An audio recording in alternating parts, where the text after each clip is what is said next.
Tentang ayahnya P3, anaknya Oh, harus enggak. P3 gitu. Saya pun Mas, jujur ya, untuk ber-P3 itu viewers saya Indo pernah Posko berpikir Channel. nggak harus saya Jumpa dibajuin lagi P3, kita orang di tahu saya P3. program Ngaco.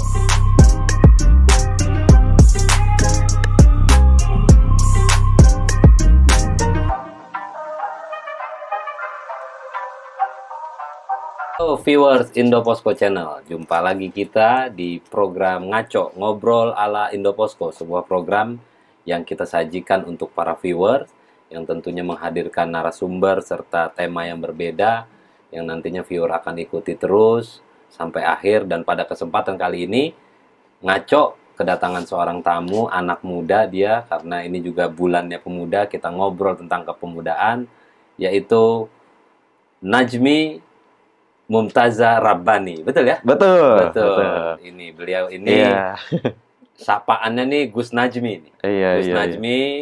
Halo, assalamualaikum Mas Aldo. Sehat? Waalaikumsalam. Alhamdulillah. Alhamdulillah. Terima kasih ya. Makasih, makasih. Saya panggilnya Gus aja ya, Gus Najmi. Iya, boleh. Macam-macam sih Mas Aldo, Macem. dipanggil kadang Bang, Bang, iya iya. kadang dipanggil Gus, kadang di Jogja waktu itu dipanggil Mas. Oh gitu ya. Iya, di rumah dipanggilnya AA. Iya. Nah, macam-macam deh, terserah Pokoknya deh. senemunya Senyamannya saya aja deh. senyamannya aja ya. Panggil Mi juga nggak apa-apa, Mi. Iya. Iya.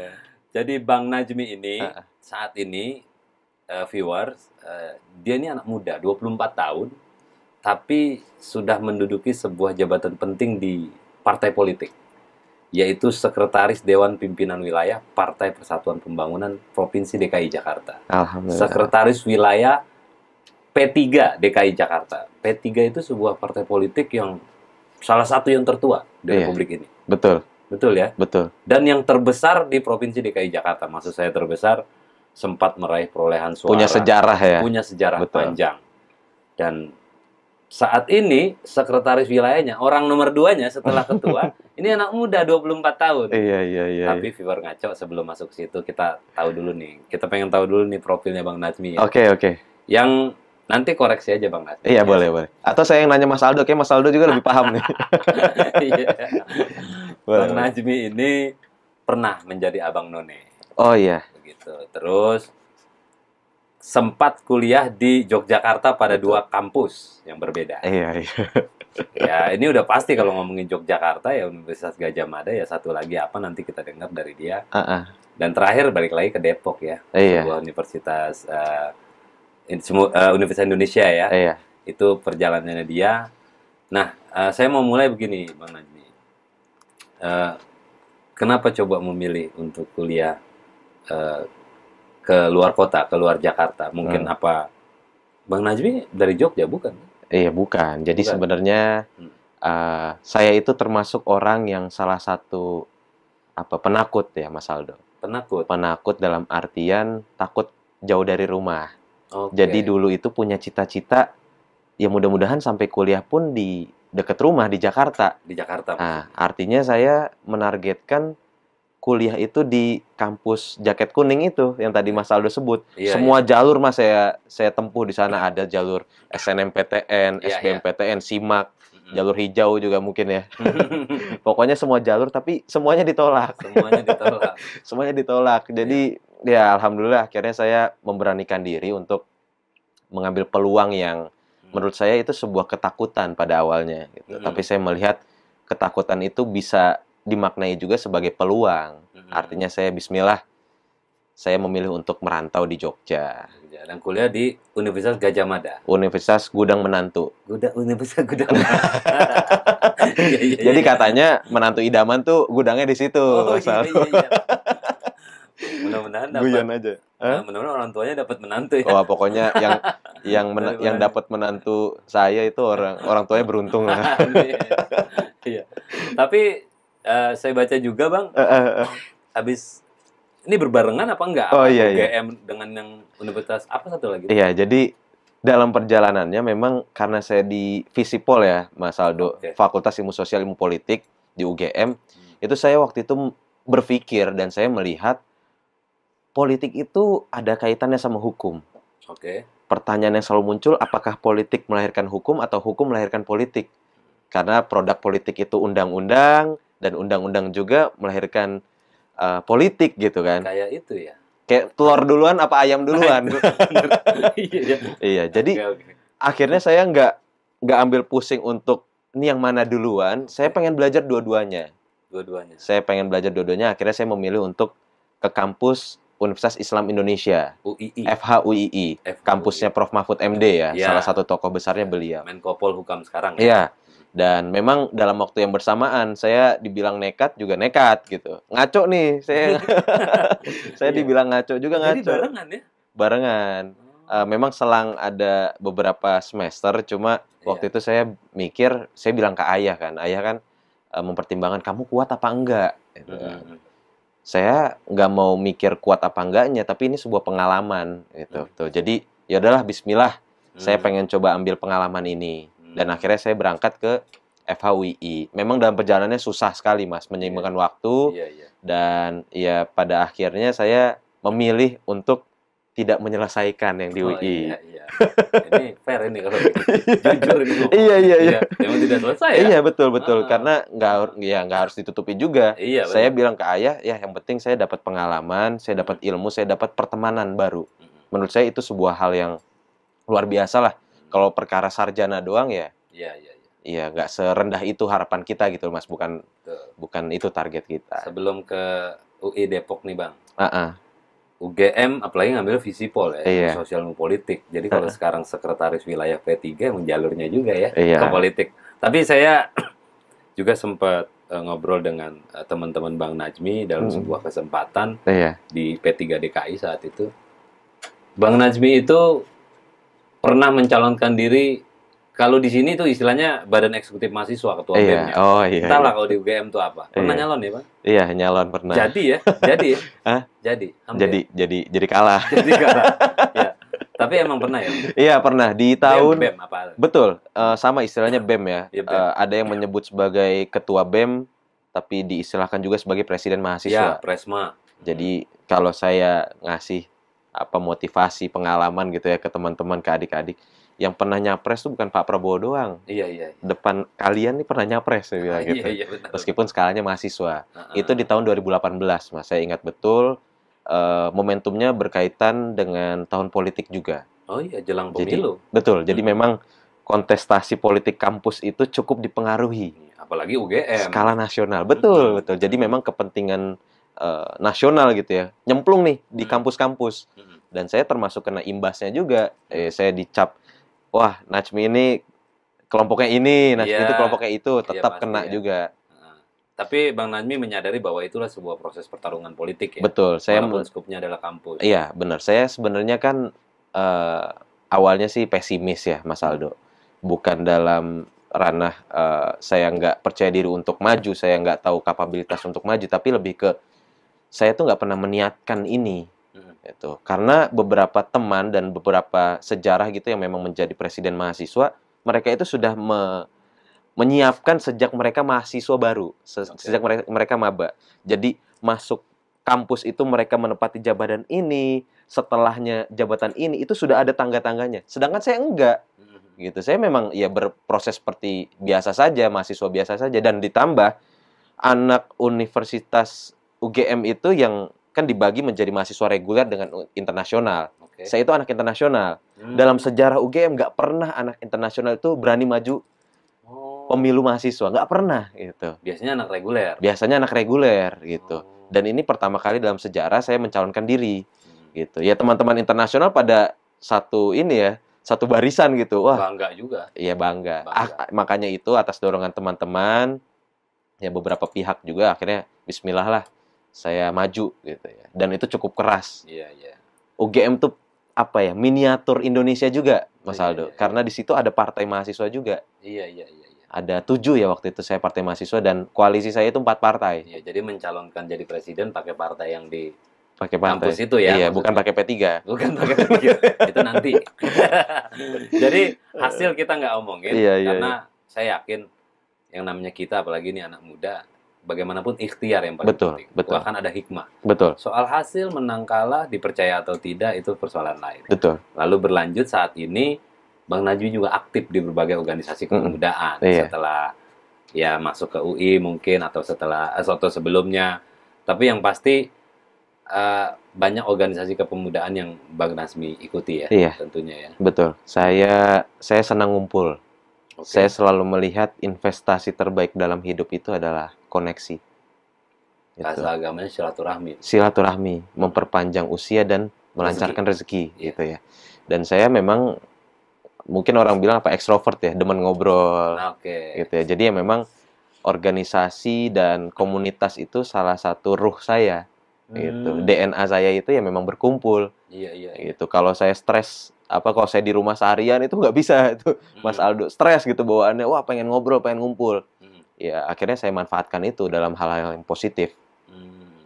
Bang Nazmi, ini saya mau ngobrol agak serius juga nih nanti. Waduh.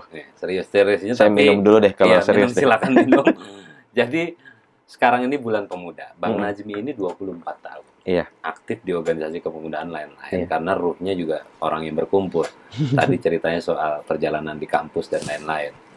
Umur 24. Iya. Ini kalau bicara anak muda, itu masanya untuk aktualisasi diri, tapi kebanyakan jarang loh yang ke politik. Maksud saya ya dengan dunianya lah. Nah, ketika Bang Nazmi memutuskan masuk ke dunia politik, ketika masuk di partai politik udah jelas ini P3 jadi sekretaris wilayah loh. Ini sekretaris wilayah ini sekretaris wilayah paling muda, barangkali paling muda ya se-Indonesia ini. Iya. Di Jakarta udah pasti, saya semua tahu sekretaris partai di Jakarta ini Bang Nazmi paling muda 24 tahun.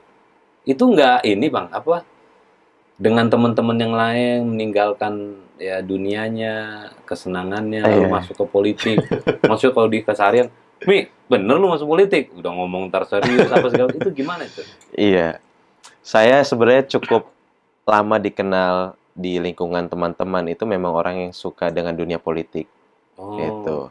Sejak SMA ya barangkali ya teman-teman mengenal saya itu cukup suka dan cukup mendalami. Sekalipun belum pernah nyemplung ke instansi politik secara formal, tapi ya apa yang saya lakukan itu kayaknya ada arahnya gitu. Kayaknya pengennya ke politik gitu. Memang itu nggak bisa dinafikan, itu tercermin dari sosok orang tua juga, Mas Aldo. Saya berkat ayahanda ya, kiprahnya di politik selama ini, saya melihat politik itu sesuatu yang menyenangkan. Selalu beliau mendeliver bahwa politik itu jangan dimaknai sekedar kekuasaan gitu. Itu bukan cara mengambil kekuasaan gitu ya, tapi lebih ke bagaimana kita memunculkan kemaslahatan, kebermanfaatan untuk lingkungan, untuk masyarakat. Jadi figur ayahanda itu salah satu menjadi tonggak utama saya kenapa saya nyemplung di politik. Bukan karena beliau yang narik-narik saya, itu bukan karena beliau yang ngedikte saya, tapi beliau berhasil menunjukkan wajah politik yang sesungguhnya, itu bahwa untuk membawa kebermanfaatan, untuk kemaslahatan, itu. Kalau ke teman-teman nongkrongnya itu gimana, Bang? Ya, kalau ke teman-teman nongkrong, kalau ke teman-teman nongkrong, ini elit politik loh. Serius, sekretaris wilayah, saya tahu banget Bang. Kalau soal partai politik, jadi bukan sekedar masuk anggota terus nanti kesempatan nyalek, bukan. Ini udah elit politik loh. Kalau apa komentar mereka tuh? Teman-teman nongkrongnya itu. Iya, saya termasuk orang yang sering nongkrong gitu ya. Dalam dunia-dunia nyantai gitu ya, Mas ya, dunia ngopi, dunia bercengkrama di Jaksel gitu ya. Ya memang agak dalam beberapa pihak gitu yang nggak begitu kenal saya memang ngagetin gitu. Misalkan ngobrol satset, tiba-tiba misalkan ada yang baru kenalan sama saya ngelihat Instagram saya, kok lu serius ya? Karena beberapa kejadian kayak gitu dan saya nggak malu untuk menampilkan wajah kiprah saya gitu selama ini ke teman-teman. Justru saya saya pengen teman-teman itu punya harapan bahwa ada generasi muda yang mewakili teman-teman nongkrong saya. Gitu, dan izinkan saya untuk fokus di jalur ini dan tanpa menghilangkan atau meninggalkan dunia nongkrong saya. Gitu ya. Jadi memang teman-teman sudah mulai terbiasa lah, Mas. Awalnya memang kaget, tapi lama-kelamaan memang ya Nazmi memang seperti itu. Gitu. Tapi alhamdulillahnya saya berhasil menyeimbangkan antara dunia main, dunia nongkrong dengan dunia politik gitu. Justru saya harus bisa mendeliver value bahwa politik tidak seserius itu. Politik tidak sekotor itu. Politik tidak sejahat itu. Nih, contohnya temen nongkrong lu kok. Bahasanya Bang Aldo, elit politik Iya. gitu ya. Teman nongkrong lu sendiri gitu. Iya, iya. Jadi semuanya itu memang bisa berkiprah, berkontribusi. Ruang itu harus mulai dibuka sih Mas Aldo. Di era sekarang jangan lagi anak-anak muda melihat politik itu sebagai hal yang menakutkan, Oke. hal yang alergi. Itu harus bisa saya dobrak. Oke. Gitu. Jadi viewer ngaco tadi sempat disinggung nih bahwa Bang Najmi ini sangat terinspirasi dengan ayahanda ya, dengan Iya. orang tuanya dalam hal ini. Viewer ngaco juga harus tahu bahwa Gus Najmi ini adalah anak dari Bapak Zainud Tauhid Saadi. Kayaknya ya. Iya, kayaknya. Kayaknya. Kalau nggak salah sih bener. Iya, Wakil Menteri Agama Republik Indonesia yang saat ini menjabat. Iya. Dan ayahnya juga adalah petinggi juga di partai politik yang sama dengan Bang Najmi di Partai Persatuan Pembangunan atau P3, Wakil Ketua Umum. Nah. Jadi ketika Bang Najmi ini jadi sekretaris wilayah di P3 Jakarta, berarti kan ketuanya Pak Haji Lulung ya? Iya. Ya, yang paling orang Yang semua punya tahu. Tanah Abang. Yang punya Tanah Abang. Siapa sih orang Jakarta yang nggak kenal Bang Haji Lulung? Betul. Gitu. Nah, ini sekretarisnya sangat anak muda, elit masuk politik di orang nomor 2 di DKI. Saya nih Bang, terus terang berpikir juga bahwa, atau publik, karena anaknya Pak Zainud, Wamenak, Waketum P3, jangan-jangan ada endorse nih. Oh iya. Didorong nih. Maksudnya dengan rekomendasi begini, udahlah dia jadi sekretaris gitu. Iya. Gimana Bang? Gitu. Iya, ini tuduhan yang ngaco. Begitu? Iya. Oh. Dan saya sudah terbiasa sebenarnya Bang Aldo dengan pendapat-pendapat ini. Mungkin Bang Aldo adalah orang yang ke 1.500.600 sekian yang berpikir itu. Mungkin. Iya, makanya Begitu. di ngaco ini Bang Najmi harus ngomong. Klarifikasi. Harus klarifikasi menjelaskan kenapa jadi Sekwil P3 DKI. Apakah ya skill, kemampuan, Bang Haji Lulung atau ayah yang mendorong gitu? Iya. Pertama, ini bukan hanya di P3. Saya mungkin ada tuduhan-tuduhan yang datang ini berkat ayahanda segala macam. Ini selalu dikaitkan dengan privilege, Bang Aldo. Privilege itu memang selalu dilekatkan dengan sosok Najmi karena tadi Bang Aldo memperkenalkan ayahanda siapa. Iya. Jadi seakan-akan jalur ini semua sudah disiapkan sama ayahanda. Dan mudah. Dan mulus. Gitu. Iya. Saya selalu bilang ke teman-teman bahwa gue ini nggak pernah milih lahir di rahim ibu yang mana. Dan gue nggak pernah milih dibesarkan oleh bapak yang bernasib seperti apa. Tapi berkaitan dengan privilege, orang itu yang salah ketika menggunakan privilege itu untuk hal-hal yang tidak benar. Selama privilege itu digunakan untuk hal-hal positif, saya rasa itu sudah sah-sah saja gitu. Dan bahkan dianjurkan, wong jalurnya ada, kalau nggak dipakai ya mubazir. Innal mubatirina kanu ikhwana syayatin, temannya setan gitu. Iya, Dan saya melihat ini bukan Wamenak begitu ngomong. selipin dikit deh. Iya. Dan saya melihat jalur itu senada dengan keinginan pribadi saya. Oke. Saya menyukai, saya termotivasi dengan jalur tersebut. Dan kalau memang spesifik dikerucutkan persoalan di DKI, Bang Aldo, di DKI, di P3 gitu ya. Justru ayah sendiri yang kaget pertama kalinya dengar kabar. Nah, ya itu ceritain tuh, Bang. Gimana sih? Gimana Jadi, sih bisa ditunjuk? Jadi ya desas-desus yang berkembang ini karena ayah petinggi P3 tinggal tolong dong anak gue. Iya. Pasti sederhana kayak gitu kan mikirnya kan. Saya posisinya di Jogja waktu itu. Saat itu di Jogja. Saat itu di Jogja. Bukan kuliah ya? Bukan kuliah, Lagi. ada urusan di sana. Ada urusan. Ya, ditambah spiritual journey lah. Saya pengen bernostalgia dan menenangkan pikiran ke Jogja. Oke. Tiba-tiba saya lagi makan sate kelatak, ditelepon sama ayah. Assalamualaikum. Kamu lagi di mana? Lagi makan sate ya, kenapa? Kamu ada urusan apa itu di DKI? Urusan apa? Itu sama tokoh DKI itu siapa? Haji siapa? Haji siapa? Haji Bolot, saya bercanda gitu. Haji Bolot tokoh Betawi ya? Iya, tokoh Betawi juga Haji. Bukan, itu Tanah Abang. Oh, Haji Lulung. Kenalnya Tanah Abang ya? Iya, Tanah Abang. Ayah kenal Tanah Abang gitu kan. Oh, Haji Lulung, iya. Iya, kamu ada urusan apa? Enggak ada urusan apa-apa. Loh, masa sih? Emang ada apa? Saya kaget, Bapak kaget. Ya, jadi ceritanya ayahanda itu ya ada di rapat pimpinan ya di P3 DPP bersama ketua umum dan jajaran pimpinan lainnya. salah satu kabar yang dihembuskan di rapat itu bahwa P3 menyambut positif kepulangan Haji Lulung. Alhamdulillah. Setelah beliau berekreasi, ya, Ya. P3. Lalu, sebentar. Saya bilang dulu ke viewer ngaco. Tadi Bang Haji Lulung disebut berekreasi. Jadi Pak Haji Lulung sebelum kembali lagi ke P3 itu sempat berekreasi ke partai politik yang lain. Partai politik lain, ya. Iya. Lalu terus, Bang. Ya, jadi kabar baiknya adalah Haji Lulung pulang ke pangkuan Ka'bah. Tapi dengan satu syarat. Meminta Najmi mendampingi sebagai sekretaris wilayah. Sontak di situ peserta rapat kaget. Para waketum, sekjen, bendum di situ Jadi, kaget. Bang Haji Lulung yang meminta berarti itu Iya. poinnya.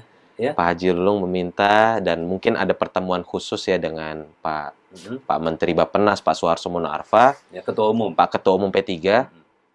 Ya barangkali itu ada itikat baik dan melihat saya punya potensi barangkali. Ya akhirnya disampaikan oleh ketum di sana. Gimana? Pada setuju apa enggak? Ya bahasanya mungkin kayak gitu ya, saya sederhanakan. Dan ayahanda di situ kaget. Ayah kaget. Pas ayah ditanya ya, ayah bilang, ya saya izin untuk diskusi dulu Tum dengan anak saya. Iya, iya. Bagaimanapun dia punya hak untuk menentukan. Karena memang selama ini kultur yang dibangun ayah itu tidak pernah ada paksaan. Tentang ayahnya P3, anaknya Oh, harus enggak. P3 gitu. Saya pun Mas, jujur ya, untuk ber-P3 itu saya pernah berpikir nggak harus saya dibajuin P3, orang tahu saya P3. Iya kan? Iya, karena Bahkan nama saya sendiri Najmi, ini kalau secara historis, iya. Najmi itu artinya bintang. Oke. Dan tahun 97 saya lahir, itu logo P3 Dari bintang, dari Ka'bah ke bintang. dari Ka'bah ke bintang. Iya, 97. betul. Ayah pertama kali menjadi anggota dewan. Saya lahir. Jadi ini ada pesan tersirat bahwa Najmi juga memang besar dan lahir dari P3. Gitu. Selain mungkin harapannya pengen menjadi sinar untuk masyarakat, Iya, iya. sinar untuk bangsa. Tapi itu ada makna historisnya. Makanya bercandaan saya kalau P3 itu sejak kapan? Sejak sebelum lahir. Jadi misalkan guyonannya, kalau misalkan dulu nih mama lagi mau melahirkan, itu susternya set angkat saya, wah alhamdulillah Pak Bu, bayinya kelaminnya laki-laki, Iya. partainya P3, Iya, iya. langsung kelihatan gitu. Iya. Jadi saya memang berpikir saya nggak harus berbaju P3 kok untuk dilihat sebagai orang P3. Jadi saya benar-benar mikir itu. Akhirnya diajak diskusi ya, sama Diajak ayah diskusi Anda. dan ayah benar-benar meminta saya untuk mempertimbangkan secara matang. Ini di satu sisi peluang, di satu sisi tantangan, ya kan? Dan memang saya harus merelakan kehidupan saya yang selama ini. Iya, iya, iya. Bahasa Bang Aldo ya enak gitu ya, nongkrong, gitu. Jadi memang viewer ngaco juga mesti tahu bahwa clear sudah ini bukan dorongan endorse dari seorang ayahnya Bang Najmi yang Iya. petinggi juga di P3. Iya, Ini murni penunjukan langsung yang meminta adalah Bang Haji Lulung. Iya. Dalam hal ini keluarga besar P3 DKI Jakarta lah Iya. kita sebut melalui ketuanya ya. dan ketua umum Dan ketua sangat menyambut baik. dan ketua umum P3. Iya, Mas Wak. ketika ya nama saya dimunculkan gitu ya, Bang Aldo. Beliau karena mungkin sudah kenal dengan saya, selama ini berproses, saya pernah bilang ke ketum, ke Pak Suharto, Tum, izinkan saya untuk berkontribusi di P3 tanpa saya ada di barisan internal, tanpa saya berbaju P3. Karena saya memiliki hajat berproses di tempat lain, bukan partai lain, Iya, iya. tapi adalah Oke, yang tidak bisa saya untuk berpartai. Iya, Dan iya. ketum menyetujui, gitu ya. Akhirnya saya membuktikan itu dalam beberapa agenda program yang kaitannya dengan kepemudaan, itu saya selalu hadir.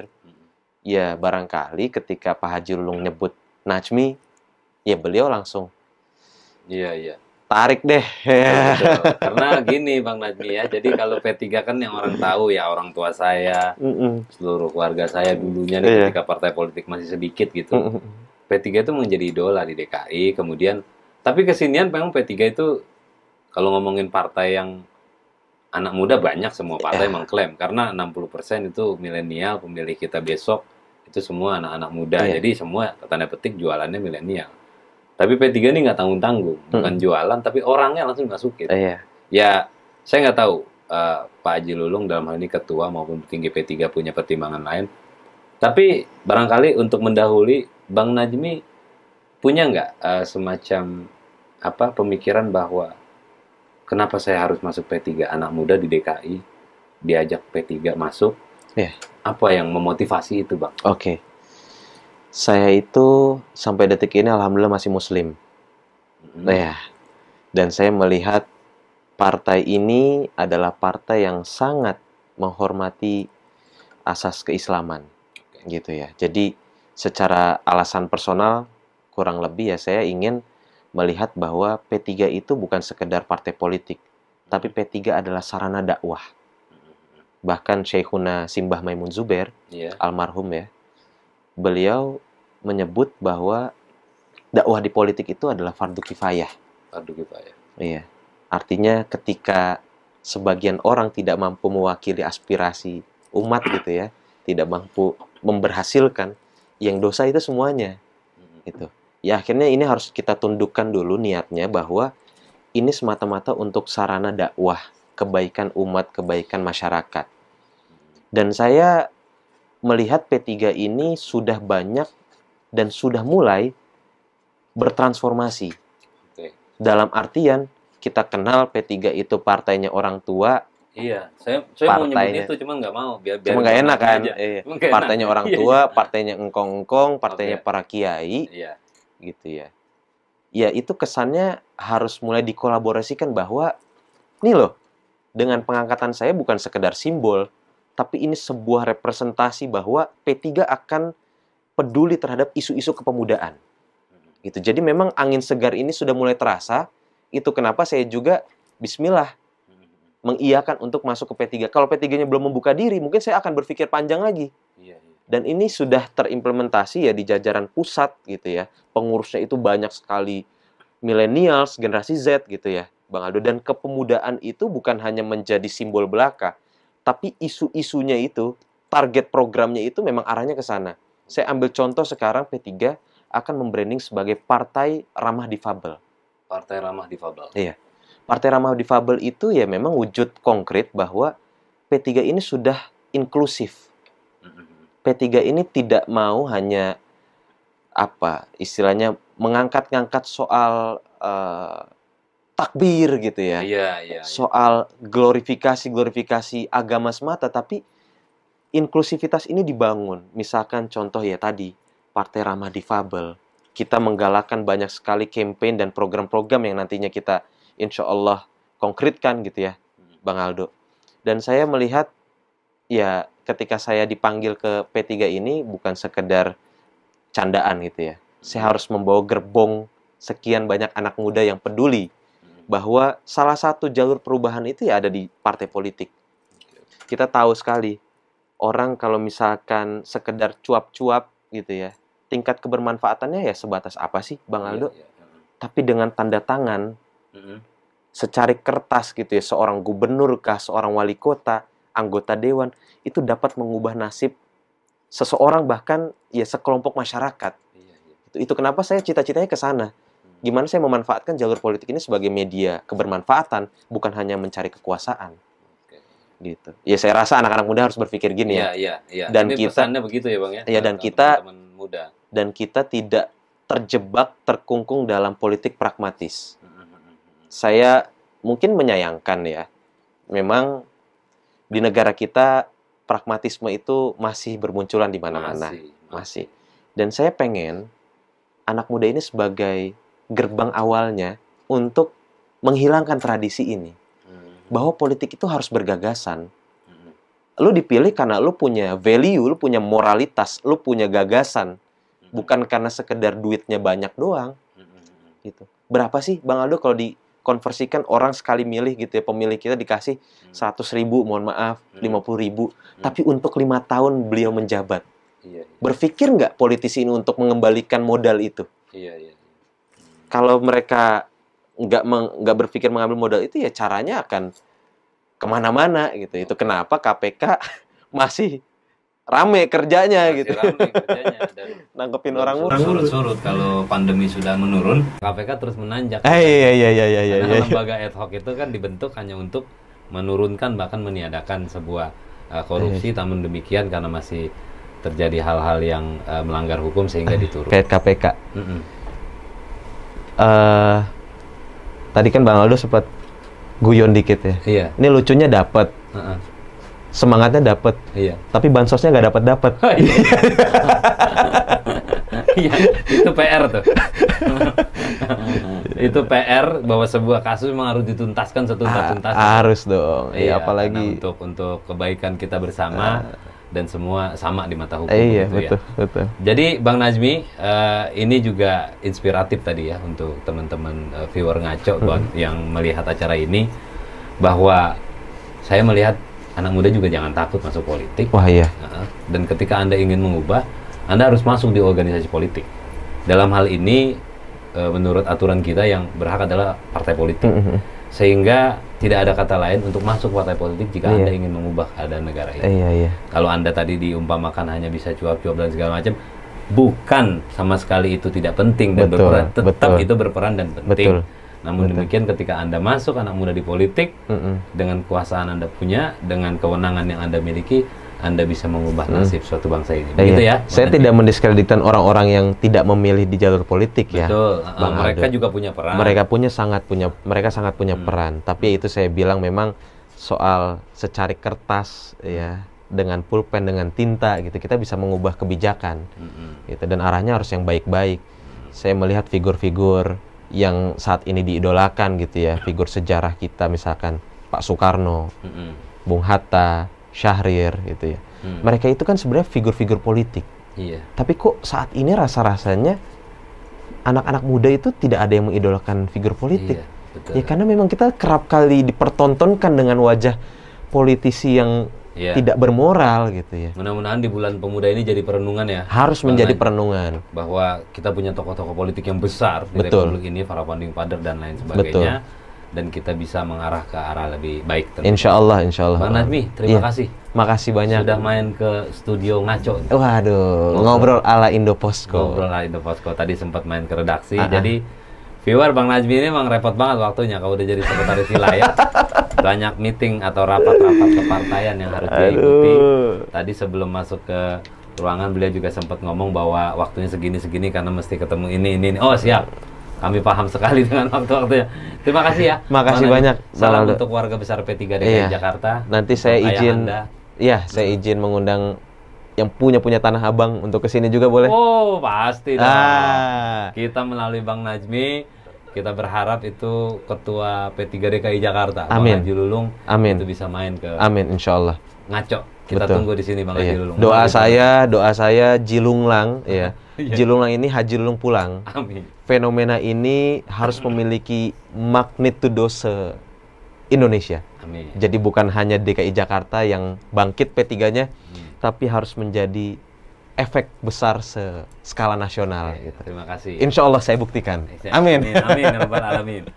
Baiklah viewer ngaco dimanapun berada, demikianlah ngobrol kita kali ini dengan Bang Najmi, Sekretaris Wilayah P3 DKI Jakarta. Mudah-mudahan jadi inspirasi, jadi menambah pengetahuan, maupun hal-hal yang mengambil manfaat dari apa yang tadi dia ucapkan. Kita jumpa lagi dalam program yang lain, tentunya dengan tema dan narasumber berbeda. Saya mengucapkan terima kasih. Salam.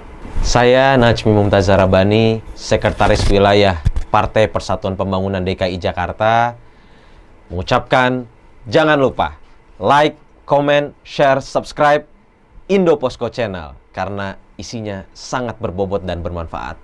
Assalamualaikum warahmatullahi wabarakatuh.